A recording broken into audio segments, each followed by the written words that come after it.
नमस्कार, आप देख रहे हैं नवभारत टाइम्स डिजिटल। मैं हूं दीपक राय। इस समय हम भोपाल में हैं और भोपाल में हमारे साथ एक साहित्यकार वरिष्ठ आईएएस नियाज़ अहमद ख़ान हैं। नियाज़ अहमद ख़ान वैसे तो परिचय को मोहताज नहीं हैं, वो एक बड़े साहित्यकार हैं और उनकी लेखनी की दुनिया फ़ैन है। सोशल मीडिया में उनकी एक अलग फैंस फॉलोइंग है। हाल ही में नियाज़ साहब ने एक किताब लिखी थी, ब्राह्मण द ग्रेट। अब उसका दूसरा संस्करण आ रहा है। चूँकि वर्तमान में जातिगत जनगणना का विषय भी चल रहा है और अलग अलग विषय हैं। नियाज़ साहब चूँकि रिसर्च लेखन करते हैं, आमतौर पर सतही लेखक से अलग हैं और रिसर्च उनके लेखन में झलकता है।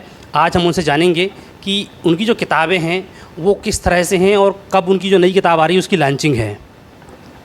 देखिए, ये इसका जो पहली किताब मेरी आई थी, ये जनवरी में इंग्लिश एडिशन आ गया था और ये उसका पार्ट 1 था। पहले किताब में ही लिखा था पार्ट 2 आएगी लास्ट टाइम में। तो दो टुकड़ों में पूरी कहानी 2 टुकड़ों में बटी हुई है, पार्ट 1 पार्ट 2। अभी जो आ रही है ब्राह्मण नगर पार्ट 2 है, जिसका टाइटल वार अगेंस्ट कलयुग। और लास्ट की बुक हिंदी अंग्रेजी दोनों में थी, ये भी एक साथ हिंदी अंग्रेजी लॉन्च होगी।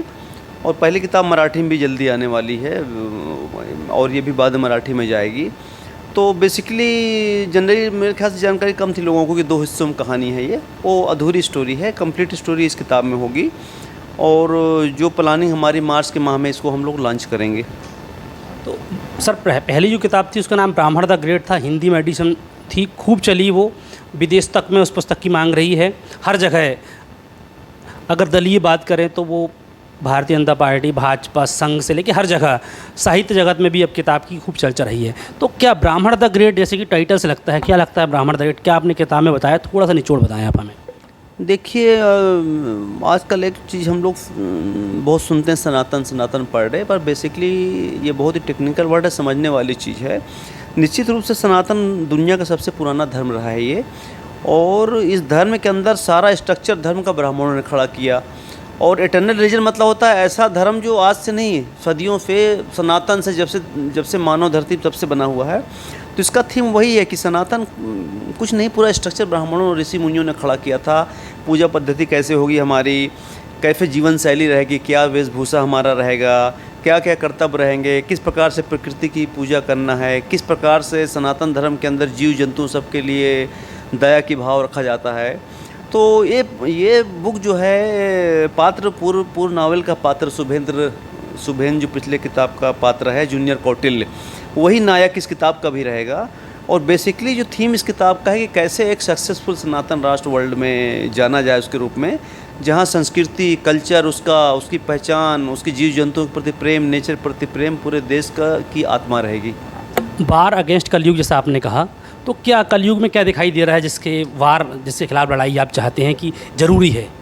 देखिए, जब मैं वार अगेंस्ट कलयुग कहता हूँ तो एक्चुअली ये कल्चरल वार है, सांस्कृतिक वार है। हमारा देश क्या है कि जब हम आज़ाद हुए तो हमारा एक अपना जीवन पद्धति थी, पहनावा ओढ़ावा था, बड़े सिंपल लोग हम थे। लेकिन जब ये देश आज़ाद हुआ और बड़े आविष्कार अंग्रेज़ों ने किए, गोरे लोगों ने किए, तो उसमें भौतिकवाद का एक ऐसा दौर आया कि जहाँ इंसान का मूल्य कम हो गया, धन का, भौतिकवाद का मूल्य बढ़ गया।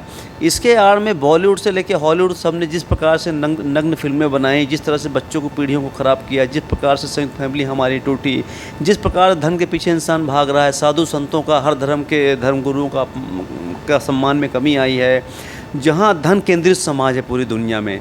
तो ये वो चीज़ें हैं जहाँ प्रकृति, देखिए इस प्रकार से हम लोगों ने भौतिक वस्तुओं का उपयोग किया है कि प्रकृति के अंदर आज पूरा क्लाइमेट चेंज हो गया है। आप सुनते होंगे क्लाइमेट कैटास्ट्रॉफी या क्लाइमेट चेंज, जहाँ धरती विनाशकार पहुँच रही है। अगर हम अपने धर्म से नहीं हटते, अपने पुराने जीवन पे चलते रहते, तो धरती आज नुकसान नहीं पहुँचती। तो कहीं ना कहीं जो भी पाश्चात्य जगत ने बुराइयाँ हमको संसार को दी हैं, भारत ही नहीं पूरी दुनिया परेशान हो गई, पूरी अश्वेत दुनिया परेशान हो गई है। और यही वार है कलयुग के खिलाफ कि इन पर विजय प्राप्त करके पुनः प्राचीन गौरवशाली समाज लाएगा, जो समाज के अंदर प्रेम, भाईचारा रहेगा, जहाँ भौतिकवाद के स्थान पे इंसान की कीमत होगी, धार्मिक मूल्यों की कीमत होगी, साधु संतों, सभी धर्म के धर्मगुरुओं को पूरा सम्मान दिया जाएगा। तो जब भी वार अगेंस्ट कलयुग कहता हूँ तो ऐसा युद्ध जो पाश्चात्य द्वारा दी गई बीमारियाँ हैं उनके खिलाफ दमन की कार्रवाई करना। क्योंकि सर, जिस समुदाय से आप आते हैं, समाज बहुत आज के दिन में समुदाय में बढ़ गया है। आप जब ब्राह्मण द ग्रेट लिखते हैं तो सोशल मीडिया में कई बार कंट्रोवर्सी होती होगी, लोग आपको ट्रोल करते होंगे, तो कैसे लोग आपको ट्रोल करते हैं और आपको जवाब क्या देते हैं, क्या सोचते हैं उस बारे में आप? देखिए, जनरली सोशल मीडिया पे तो मैं जो भी क्रिटिसिज्म बहुत है मेरा। अभी तो लाखों व्यूअर्स यूट्यूब पे होंगे, तो यूट्यूब पे कंट्रोल तो मेरा नहीं है, लेकिन ट्विटर मेरे हाथ में है कि यदि कोई व्यक्ति एक सीमा तक तो आलोचना बर्दाश्त करता हूँ। आलोचना हमेशा अच्छी चीज़ होती है, क्योंकि आप अंदर एनालिसिस करते हैं, अपनी कमजोरियों को पकड़ पाते हैं, तो आलोचना तो होते रहना चाहिए। पर यदि कोई अभद्र शब्दों का प्रयोग करे तो मैं उसको एक चारा उसको ब्लॉक कर दिया जाए, क्योंकि सामने वाला जो है अतार्किक या इलॉजिकल पर्सन है। तो ऐसे व्यक्ति करीब मैं बड़ी संख्या में मैं फिर उसको दोबारा मौका देता नहीं हूँ कमेंट का। पर यदि कोई पॉजिटिव आलोचना मेरी होती है तो मैं उसको स्वीकार करता हूँ मैं। और निश्चित रूप से आप जो कह रहे हैं, ये लगातार ट्रोलिंग भी होती है, मेरे विचार से लोग सहमत नहीं होते हैं। पर अच्छी बात यह है कि 90% से ज़्यादा लोग मेरे विचारों से सहमत रहते हैं, जिसमें असहमति का परसेंटेज जो है 10% से भी कम होगा। आपकी नई किताब आप विशेष तरीके से लॉन्चिंग का मन बना रहे हैं। कई जगह खबरों में ये देखा जा रहा है कि काशी बनारस, जो कि दुनिया की सबसे प्राचीन सिटी मानी जाती है, वहाँ से आप लॉन्चिंग कराने वाले हैं, उसके बारे में क्या कहेंगे? नहीं, देखिए, चूँकि ये किताब धर्म और कल्चर पर आधारित है, संस्कृति पर आधारित है।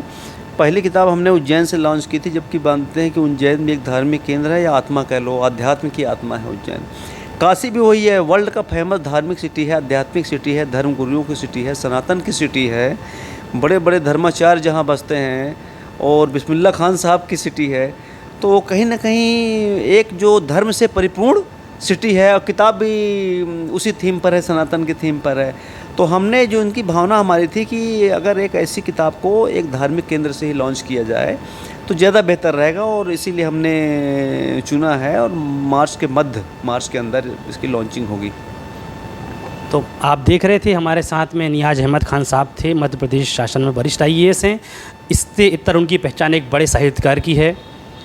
आप देख रहे थे नवभारत टाइम्स डिजिटल के लिए दीपक राय की लाइव रिपोर्ट।